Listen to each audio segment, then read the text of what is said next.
Hi, it's me, Monsanto. I've seen a couple of people reviewing cards from the new expansion Scholomance Academy, and I made my own card review on my own stream. I think a lot of people are wrong about a lot of things, and I think that I'm right about most things. So I decided to make a video of 5 hot takes that are gonna make me look like a genius, or an idiot, after the set is released. So without further ado, let's get to number 1. Survival of the Fittest will be the best card in the game. It's so many stats for a single card, and there's just no way it's not completely broken. Like, sure, it's 10 mana, but you can always get to it before turn 10, because you can ramp with Wild Growth, you can ramp with Overgrowth, you have Innervate, you have Lightning Bloom, the new card that is like old Innervate, and most importantly, you also have Kel'Thas that's still in the game, that's gonna let you play that card for 0 mana. And you might think, well, Monsanto, you're still spending 10 mana on it, and you're not doing anything during that same turn.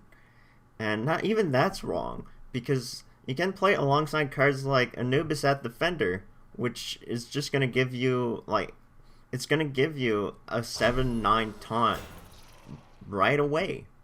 So not only do you get +4/+4 on all your minions for the rest of the game, and the minions that are currently on board, you also get a pretty good tempo play that impacts the board instantaneously. The card is completely nuts. When your opponent plays Survival of the Fittest, you better have lethal on board, because otherwise it's probably time to concede, because your deck won't be able to compete with that, ever. It's very similar to the old Rogue Quest, Caverns Below. And in that way, I think it's going to be the first card that is going to be nerfed shortly after the expansion is released. Number 2. Argent Braggart, the Paladin card, is not a good card. Paladin just doesn't have the tools to use this card. Matching the biggest minion's stats looks really good, but when you think about it, it's not a play that you want to make on curve, because on curve you just always want to be scaling bigger and bigger minions, and that is just going to copy something that's already on board. It's not a good card. You don't want to do the same thing as your opponent. You want to do something better, because they're going to get more mana too. So you need, in the early game, it's definitely not a good tool. And when you get to the mid game, you could think, well, that could be a good card, because you can get a mid-range minion for only 2 mana. And sure, that's true. That's true if you can complete your turn with something like removing the big minion from your opponent with the remainder of your mana, or maybe, I don't know, just do something else that's good. But you're playing Paladin, you don't have something else that's good. You're just going to be playing Paladin cards. Paladin's not good, and that you can't just play that card. Your opponent makes a big Edwin. Let's say they have a 12/12 on board. You're like, hey, I can have a 2-mana 12/12 now. That's great. But they have initiative. They start going face with their 12/12. You die. You're playing Paladin. What are you doing? So yeah, it's a cool effect, and maybe it would see play in a better class. But Paladin is still crying. Paladin's not good. And that card is not good in the context of Paladin, unfortunately. Number 3. Tempo Mage with the Mozaki OTK will be a tier 1 deck. There are so many 1-cost spells in Mage, and there's good card draw now. There's Sorcerer's Apprentice. You can survive the early game. There's also a new Dynomatic that's gonna cost less and be able to get you bored early. And in the late game, the combo is just too crazy not to work. You can easily get Sorcerer's Apprentice with Mozaki, and then get it to 7 or 8 spell damage just with a bunch of magic tricks and Ray of Frost, etc. And then once you get to that point, you can draw that many cards with the new card Cram Session. And that's just so strong, because you get to refill your entire hand, keep boosting the spell damage, and then you can kill your opponent with just a couple Arcane Missiles and a Frostbolt or something. It's just with 15+ spell damage. This is crazy. The deck will be tier 1. This deck is this card is crazy. This deck is crazy, and I'm hyped for it. Number 4. Secret Passage will not be OP. People are calling it one of the best cards of the set, and I do love the design. I think it's great that they printed that card, but I think at best it's going to be okay. It's a very similar card to Solarium, and Solarium was not like broken. It was okay in Zoo. Maybe it was okay in some more Burn Warlock decks, but it was never like a deck enabler like people are talking about Secret Passage.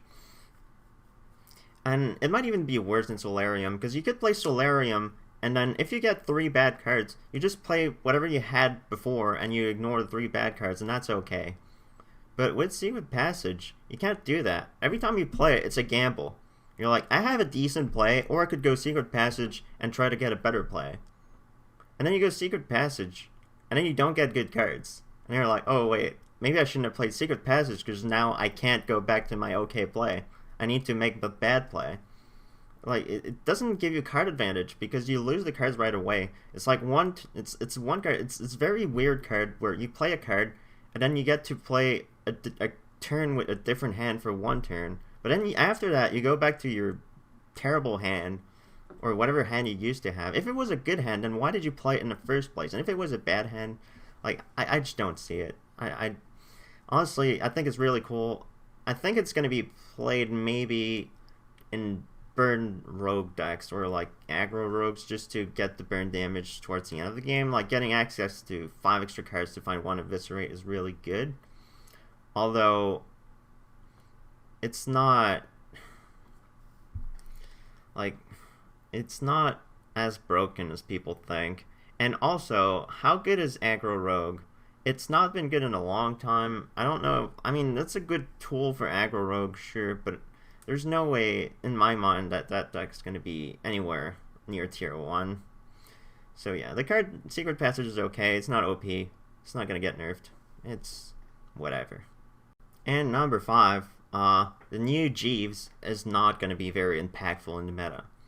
Now, that's probably one of the cards that people are talking about the most. People say it's going to enable like all kinds of very aggro fast decks. But the thing I think people don't realize with that card is, like, yes, for sure, if you have 0 cards and you play that, it's a good card. You get to draw 3 cards for 2 mana, and that's pretty good, right? But I see major problems with that card. Like, first of all, if you play a deck in which you want to get rid of all your cards in order to draw 3, then what if you don't draw that card? What if you don't draw the new Jeeves? Then you're just playing a deck that runs out of cards. Those decks don't win games. And even if you do draw it, you're going to draw 3 cards once, and they're going to get rid of it on board. It's just a 1/3. And then you have 3 more cards. Sure, you can use them, but they're probably 1 mana or something, because you're playing a deck that runs out of cards so that you can use the new Jeeves. And then you don't have cards anymore. I feel like there's just no way to build a deck that's going to be able to use the new Jeeves well. Without the deck just having a lot of problems with just running out of cards. Like, of course you can play it in a phase deck and a burn deck, try to play it for burn damage again, but that's very similar to Secret Passage in a way that I don't like the idea of playing a deck with the idea of just, my goal is to run out of cards and then try to draw a bunch of cards, because running out of cards in the first place is not good. You want to have a lot of options. And those cards don't give you a lot of options, and at the highest level, those decks are never very good. So, yeah, I don't think there's going to be any deck with the new Jeeves that's going to be tier 1. Maybe one deck is going to reach tier 2. It's not going to... I'm going to make the hot take. This card is not going to see play in more than 1 class, and the class that it sees play in, it's not going to be that strong. At least not the deck where you play that card. So, yeah, the card is definitely way overhyped. The most overhyped card of the set, in my opinion. Honestly, I cannot wait for a new expansion. The new cards look so fun. They look exciting. It's like we're going to be playing Hearthstone 2. And we've been waiting for a shake in the meta for so long. Like, the current meta was not... It was not. Make sure to comment what you agree with, what you disagree with. Just insults about the size of my brain, or just your own hot takes. And see you in the next video. It's going to be called I Was Right About Everything.